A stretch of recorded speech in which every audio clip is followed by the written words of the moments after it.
The mods. You downloaded them. We came. Now you must come with us. Taste our pleasures. My Ko-Fi supporters see my videos early. Support me using the link in the description or on my channel. Do you ever find yourself playing Factorio and think, wow, I'm having so much fun. I wish I was suffering right now. Well, oh boy, do I have a run for you. I brought together an unholy trio of purely painful mods to give the most miserable gaming experience conceivable. The first, which you can see here, is Belt Overflow, which is a mod that causes items which reach the end of a belt to drop off onto the floor, causing quite a mess, meaning no more backed up belts if you know what's good for you. The next, and potentially most criminal of the mods, is off-grid placement, which can be seen here. Basically, most buildings besides belts and rails no longer conform to the grid system. The repercussions of this, whilst not so clear now, will be fully realised later in the video. The final mod won't be obvious until later, so I'll just tell you what it is for now. But absolutely everything is burner. Many buildings, such as long inserters, tier 2 and 3 assemblers, and radars still exist, but have been turned into burner versions. The burner phase, although I suppose the burner phase is technically the entire game, continues mostly normally until I craft a steam power setup and realise, why? There's nothing to power, everything's burner. I quickly throw them into a box and summarily execute them before continuing on with my pain. This is the point where I realised that belts cannot be placed off-grid, which is unfortunately an engine limitation imposed in the 1.1 update, so the factory cannot quite live up to its full chaos potential. You might wonder what it is I'm doing with this belt, as it's obviously not sustainable to have belts running out like this, due to belt overflow, and the answer is simple: circuits. No, not those circuits, literal belt circuits. A line of belts which begins and ends in the same place, as the items cannot run off the end of the belt, if there is not an end to the belt. This circular belt will carry coal, which, since everything is burner, is going to be the lifeblood of our base. A piece of coal has 4 megajoules of energy, meaning that using a yellow belt which transports 15 items per second, we have an effective energy capacity of 60 megawatts, provided we can keep enough miners going to fully saturate the belt. Speaking of miners, I start with this classic setup, but realise it isn't actually belt overflow safe. Any belt which has the opportunity to get backed up, like the ones in front of the miners, will, given enough time. I end up with this disgusting inserted daisy chain to feed the miners. Needless to say, I will be finding a better way to do this in time. With our now present power infrastructure, I can move on to actually automating some resources, beginning with placing these burner electric mining drills. You heard that right, no need to rewind. It might be a bit cheaty having burner variants of these more powerful electric buildings, however, I have neither the skill to make my own burner mod, nor the restraint not to use these tools provided to me. No longer able to rely on the grid, the little white markers of what the building will interact with is more important than ever. Whilst splitting off the coal circuit and joining it back on later is essentially safe, as long as nothing is added onto it between the 2 points, I think it's a lot simpler and easier to keep track of it if we just divert the entire loop past the miners. In lieu of any real automation, I build this red science setup, which is still entirely hand-fed, but allows me to salvage a bit of my sanity. The essential problem with any kind of smelting stack in this run is that I'm going to have to combine both iron ore and coal onto the same belt, and then separate them both again to complete their respective circuits. My basic idea is that at the ends, I need to separate the 2 mixed belts into 2 half belts of each material, and then combine those 2 into full belts and continue the circuits. At a glance, this seems to work perfectly. However, I find that sometimes when using this little technique feeding the belt into the side of an underground entrance, it can lead to some items spilling onto the ground in front, so I need to add belts leading into the underground to pick up any stragglers. The coal setup was causing me pain even when I wasn't looking at it, so I go back and fix it up, making the coal circuit do a loop-de-loop to feed its own miners. The next problem which needs addressing is routing resources into setups whilst keeping it overflow safe. My idea is basically to build these little sub-circuits and fill one side with coal and the other with whatever resource is needed. In this case, iron plates. If I use inserters to move the items onto the sub-circuits, it shouldn't overflow. So this is probably how I'm going to do things for the foreseeable future. There isn't a terrible amount we can do with iron alone, so I copy over the smelting stack to start copper production. Here, however, I encounter what is quite possibly the worst part of this entire run. Belt overflow crashes if you blueprint underground belts. Specifically, whenever you place an underground belt where the ghost was, you get this wonderful little error message and the game conks. Fan-fucking-tastic. I looked online, but it appears that nobody has taken this mod seriously enough to get to the point where they would encounter this bug. So I reported it to the mod author and realised I was going to have to just live with this for the rest of the run.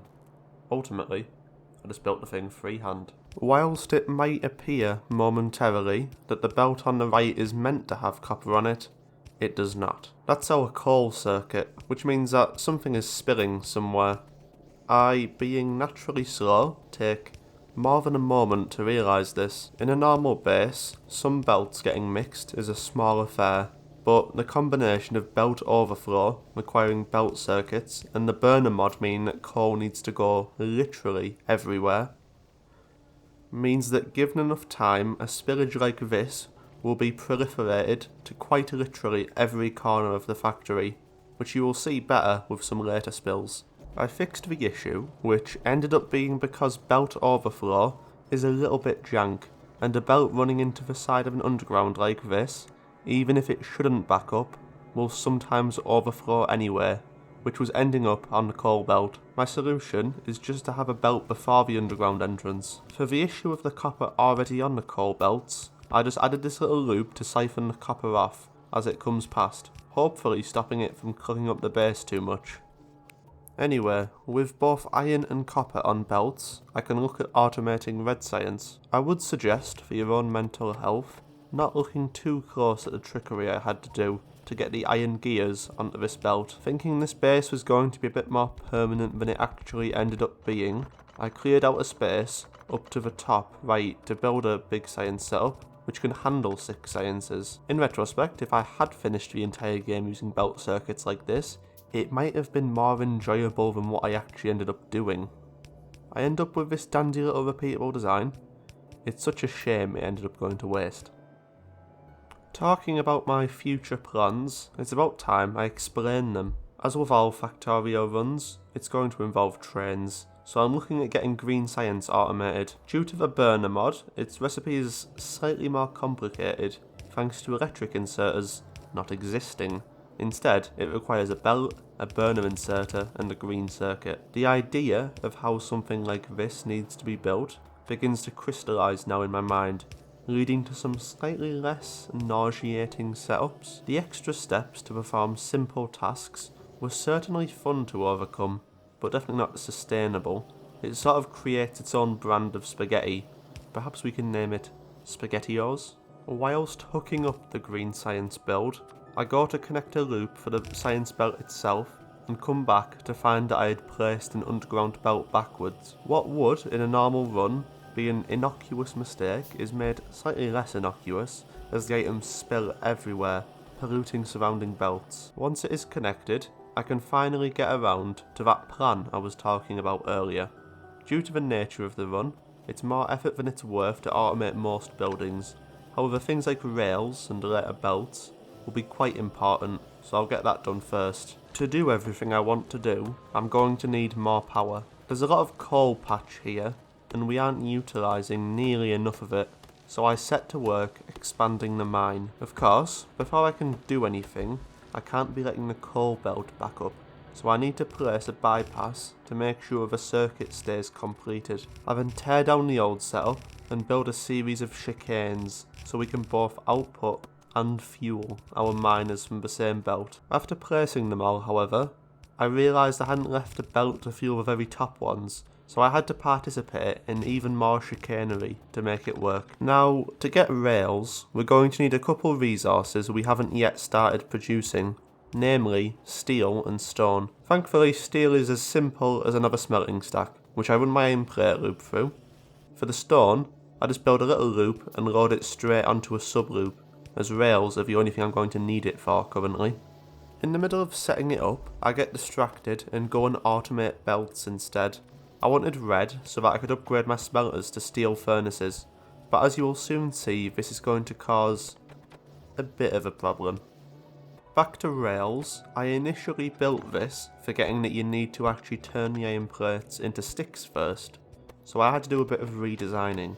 One of the few and far between perks of the PlaceableOffGrid mod is that in situations like this, you can fit an assembler inserter assembler in a 6 tile wide space. When I can't direct insert and need to place items onto belts before they reach a chest, I need to use circuits like this to prevent too many rails being placed onto the belt and them overflowing. Immediately upon testing the rails off grid, I discovered that they don't really work very well, especially when placing 90-degree turns, they don't seem to connect properly.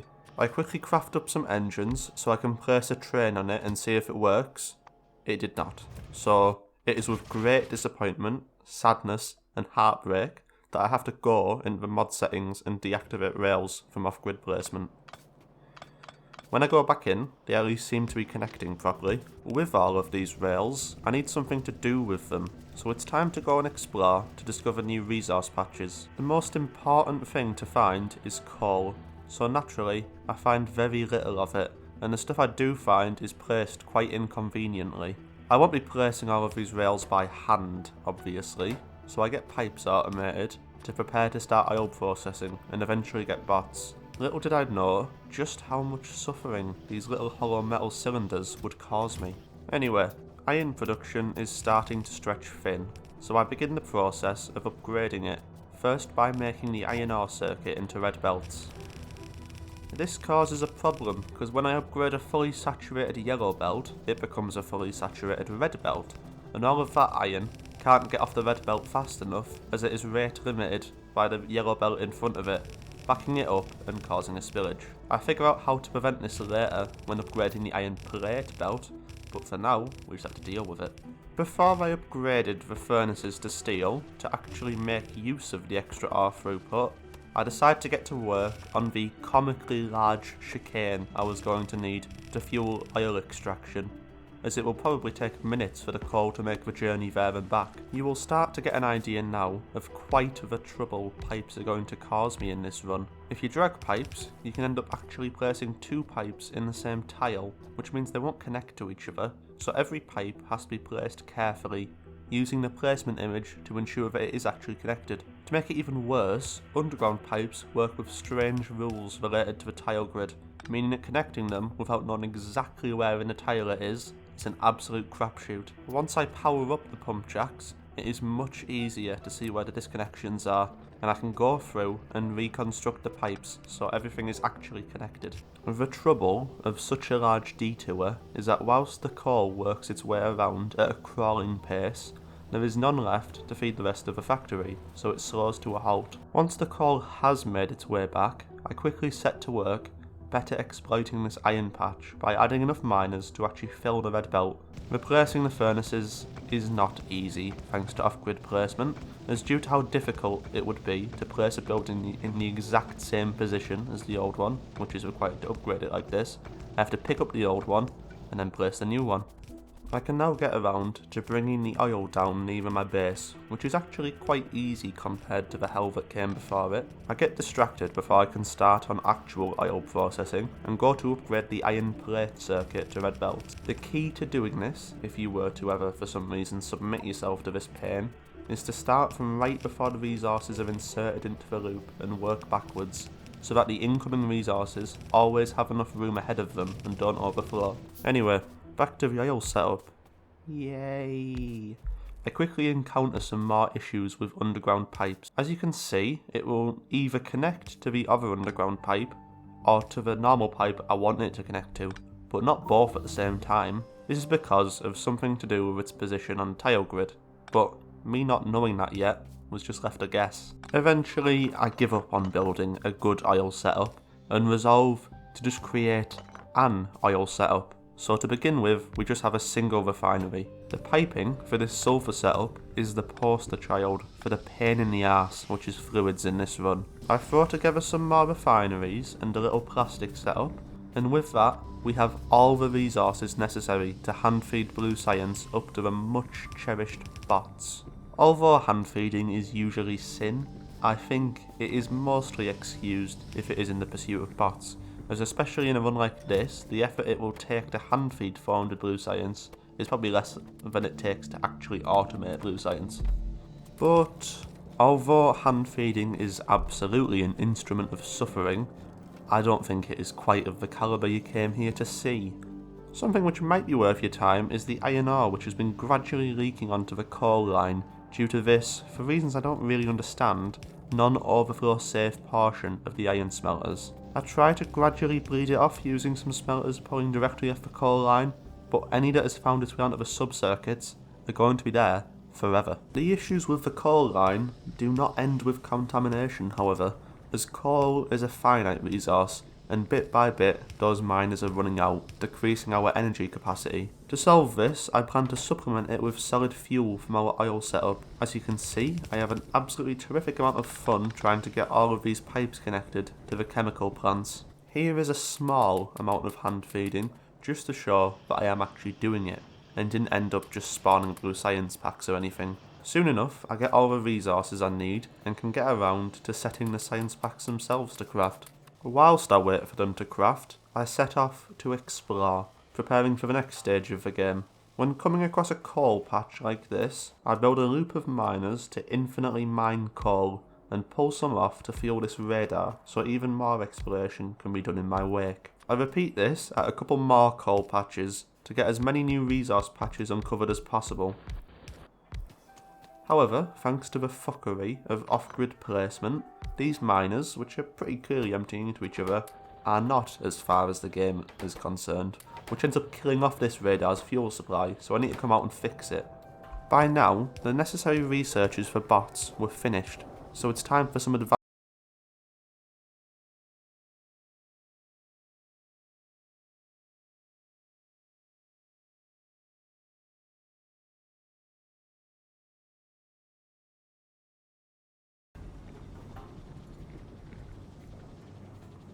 Setting up proper advanced oil processing is too much effort for now, so instead I just have a single refinery, turning all of the light oil into petroleum and all of the heavy oil into lubricant.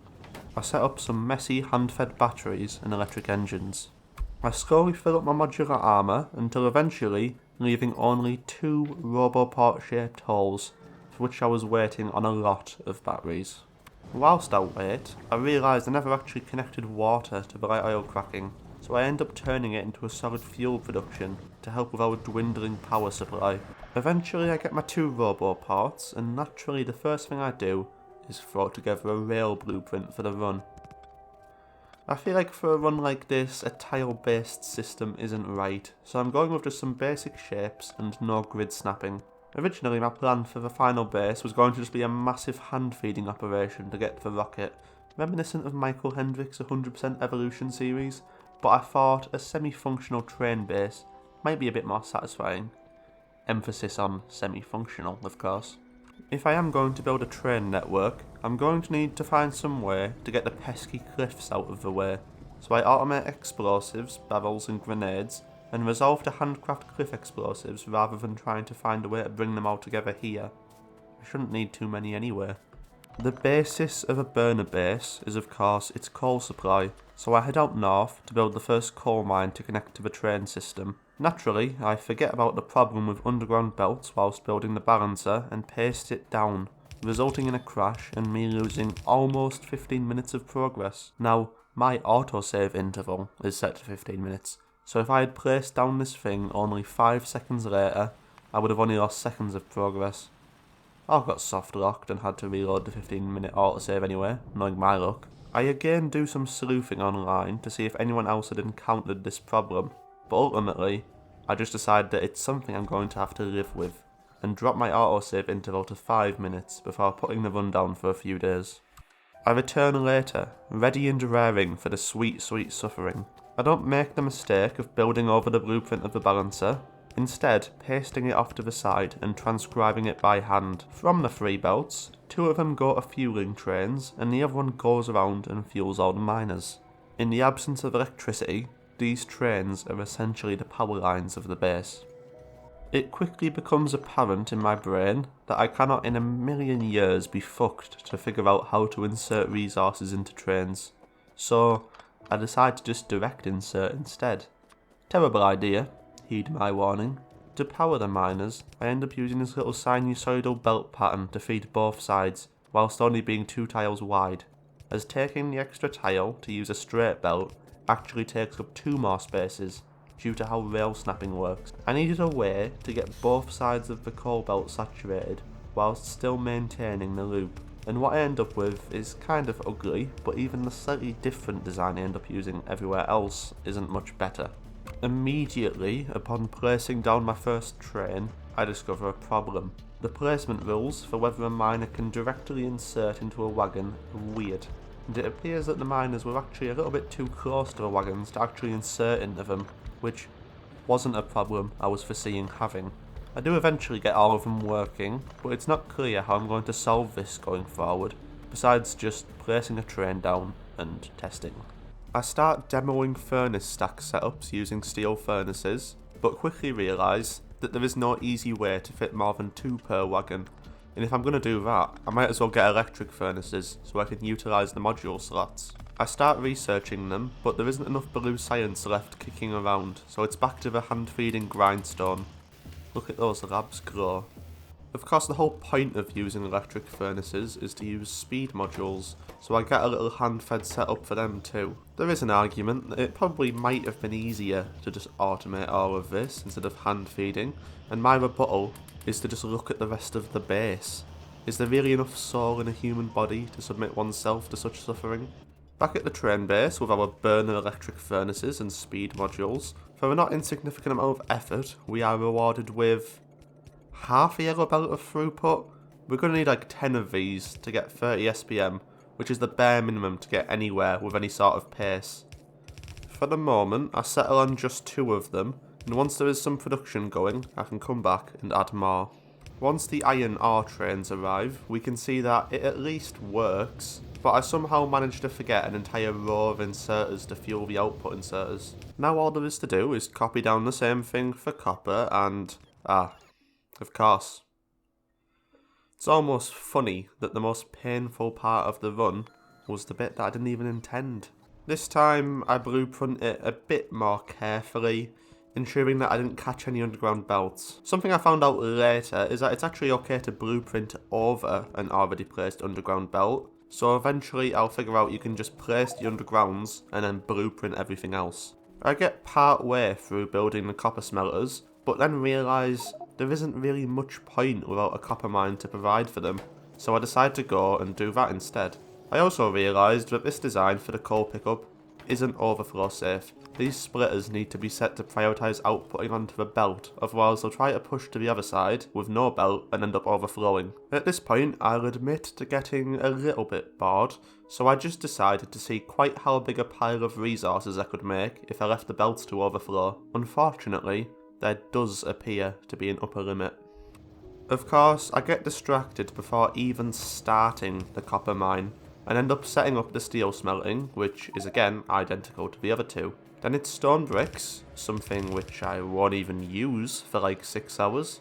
Clearly, I didn't need the outside help to suffer in this run. I almost get the right idea the next time. It is at least a mine, but it ain't copper. I then discover this lovely, great, fun, incredible quirk of off-grid placement, where despite this inserter very clearly pointing into the miner on the left, the game thinks I want it to place into the miner on the right, so I end up having to shuffle it around to make sure it goes into the right one. Furthermore, I don't know if these miners are even in the right place to empty into the trains, and won't until one arrives so that I can check. Finally, I get the sense to go and build this copper mine, but but it's not a very good one at that, because the patch is too small for all the miners to be on decently rich areas. Some miners at the front and back will run out soonish, and lead to the train taking far longer to fill up. At least I don't need to build a fueling stop for this, as the coal mine is so close I just pull off one of its lines. Realising the insufficiency and soon-to-be obsolescence of that small copper mine, I set up another, larger one to the southwest. With iron and copper both set up, I decided to start on my first major intermediate, green circuits. I seemed to have this idea that I could make it work with both copper wire and the green circuits producing at the same spot, but eventually realised it would be easier to just make the copper wire in one stop and then have another for the green circuits, since we're going to need copper wire for red circuits later on anyway. These 2 stops for the copper wire production are actually surprisingly enough for the entire run, so that's nice. I'm going to utilise filtered slots in the trains to allow them to hold the correct ratio of resources to create green circuits, except that literally my first time doing it when setting up these green circuit trains, I mess it up by neglecting to account for the stack size of copper wire in relation to iron plates, ending up with twice as many wires as I need per plate. I spent some time making a couple more intermediates like gears and sticks, but ultimately the next big hurdle on the horizon, and the thing I'm dreading the most, is oil processing, so it's time that I get it over and done with. The suffering begins even before the processing, as connecting these pumps is painful, and specifically the one at the end I couldn't figure out at all and just left. I do, by some miracle, get most of it connected, but my next issue is these stupid pumps going onto the train. It just does not want to connect, no matter what I do. Cooper, this is no time for caution. Trying to make it work is what we like to call in the business absolute barrels of fun. I eventually do a little bit of cheating, copying the one working pump along with a belt so it snaps to the grid, which seems to do the trick. I also quickly go and set up a water outpost, since I don't want to mess with long stretches of pipe when I don't need to. Now, my initial design for the oil setup is to do something similar to what one would do in vanilla, but it quickly becomes apparent that the pipes do not want to connect, which is starting to make me feel a bit crazy. Crazy? I was crazy once. They put me in a rubber room with off-grid placement. Off-grid placement? Off-grid placement makes me crazy. Crazy? I was crazy once. They put me in a rubber room with off-grid placement. Off-grid placement? Off-grid placement makes me crazy. It is, at this moment, I must regrettably inform you that rather than slowly be driven into a messy and rambling insanity by trying to hook up all of these pipes like that, I instead did a little bit of cheating and used the tile grid to demystify the process. The fact is that the off-grid placement mod is simply not designed for human usage. Even with my concession, the process is not particularly easy, but I can at least make process. After a little while, I end up with the 16 refineries required to quote-unquote sustain 30 signs per minute. Thankfully, we didn't need too much cracking, although the belting and pipework fuckery required to make this thing work is nothing short of magic. Getting the resources onto trains is also relatively simple, and if I'm honest, this whole oil setup is probably the best part of the entire base. It's all downhill from here. The logical next step would be oil products, which is why I go and set up red science, and then green science, despite the fact that I have almost entirely exhausted all green science researchers, and my time would be better spent setting up blue science ingredients so they can accumulate in the background. Talking about science, the next thing I build is the lab setup over near the iron mines. The train will go around, stopping at each science production area and fill up a sixth of its inventory with each science pack, before coming here and acting as a buffer to feed the labs. Something I overlooked is of course that if I build the science production to 30 science per minute, the train will probably only be there for like a tenth of the time, so actual production will be closer to 3 science per minute. Somewhere along the line I did realise this, and comprehend how shit of a train system I had designed here, but by that point, I was in the mindset of just finishing at any cost. I do eventually get around to oil products, starting with plastic, where I discover that you cannot actually put 2 pumps next to each other like this, which, naturally, makes me a very happy camper.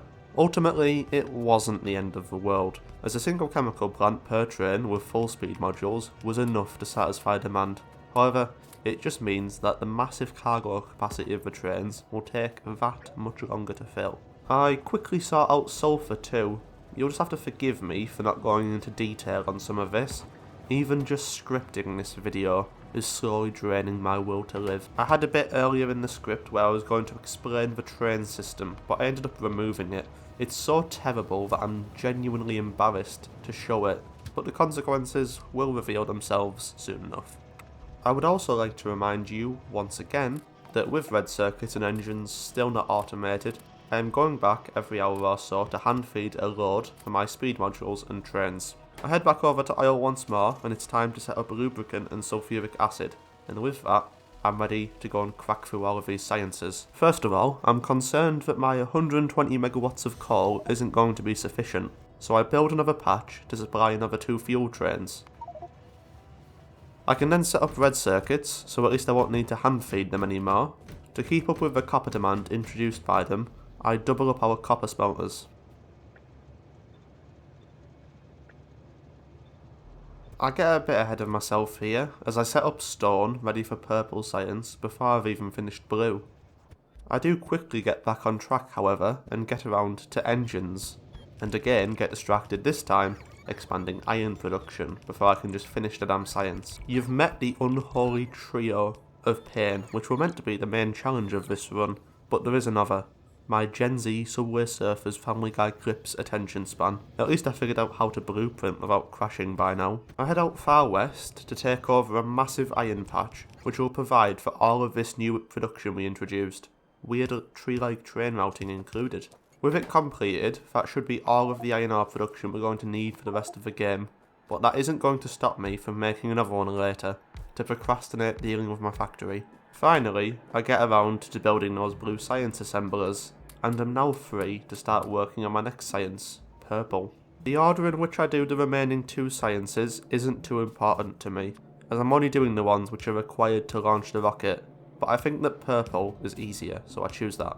You can see here the folly of my god-awful train system, as trains are sent far more than they should be, so there are almost constant queues in this area at the top. I get the 3 ingredients for purple science built, but at this point there still hasn't been enough blue science produced to even fill up the train, so no deliveries has been made to the labs to start research. Whilst I wait, I decide to begin on robot frames for yellow science, because it's one of the only other ingredients I have researched. Batteries are of course first, and I found a way to get 2 chemical plants per wagon, so I didn't end up in the same situation I did with plastic.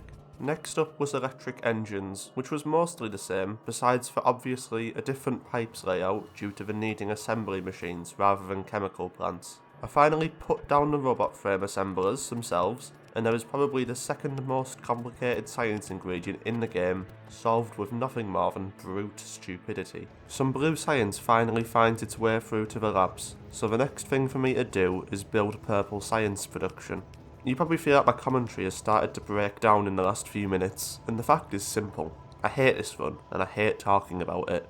That's how you know it worked. As much as I have a disdain for off-grid placement, it did allow me to do this, so it's not the worst thing to ever happen to the world. This is just a little setup to stockpile rocket fuel, so that by the time I'm ready to build a rocket, I won't need to wait around for it to produce. Of course, those among you who have more than approximately 8.3 brain cells will remember that rocket fuel is made in an assembler, not a chemical plant. However, this is a mistake I seem to make consistently throughout my runs, and as if this run wasn't cursed enough, I would like to introduce to you an inserter fueled by rocket fuel.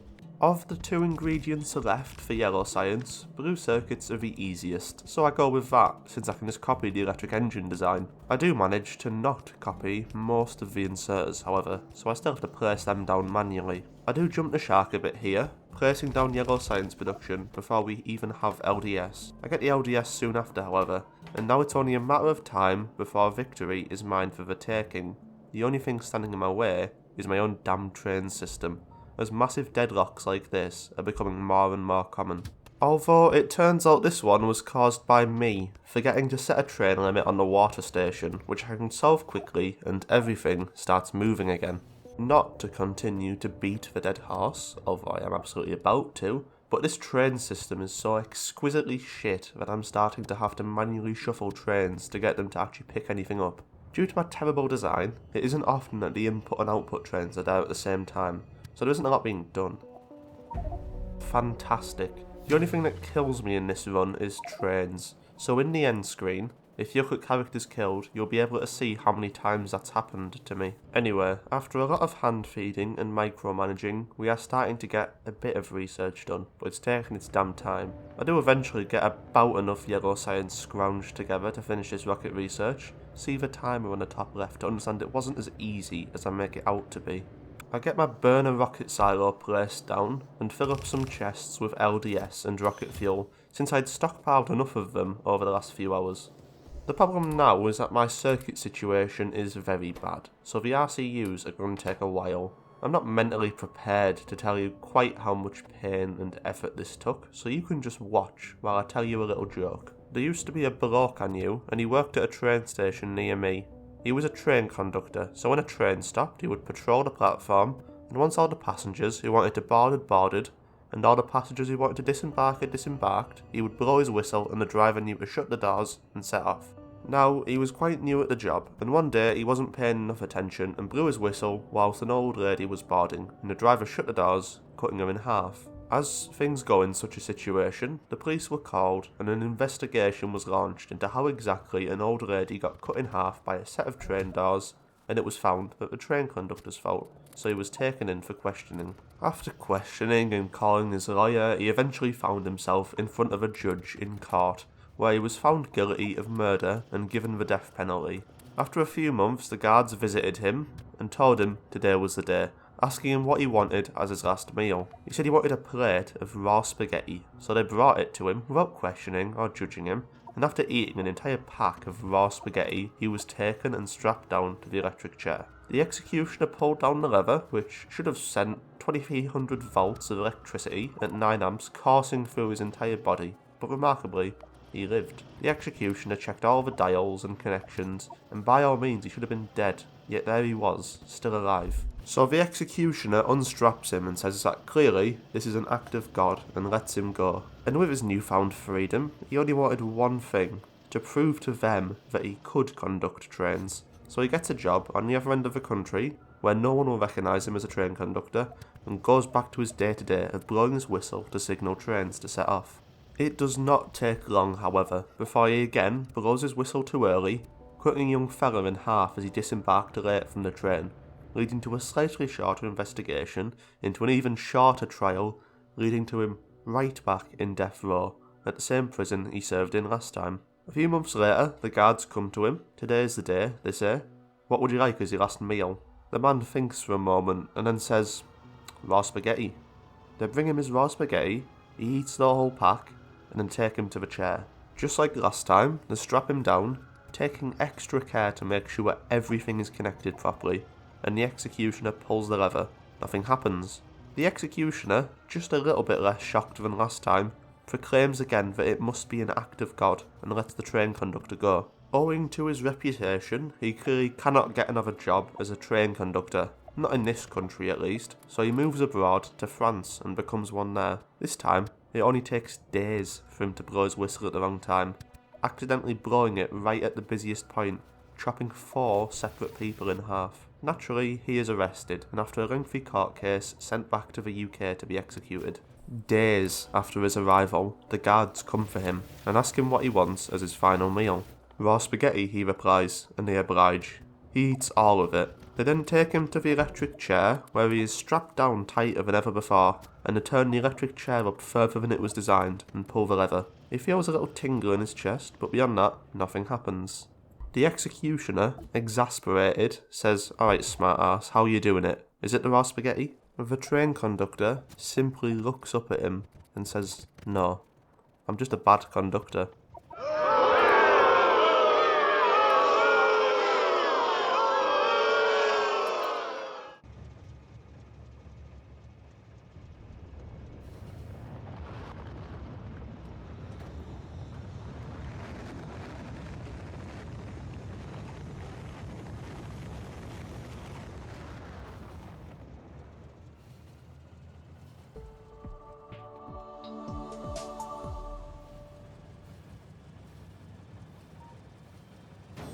Thank you all for watching.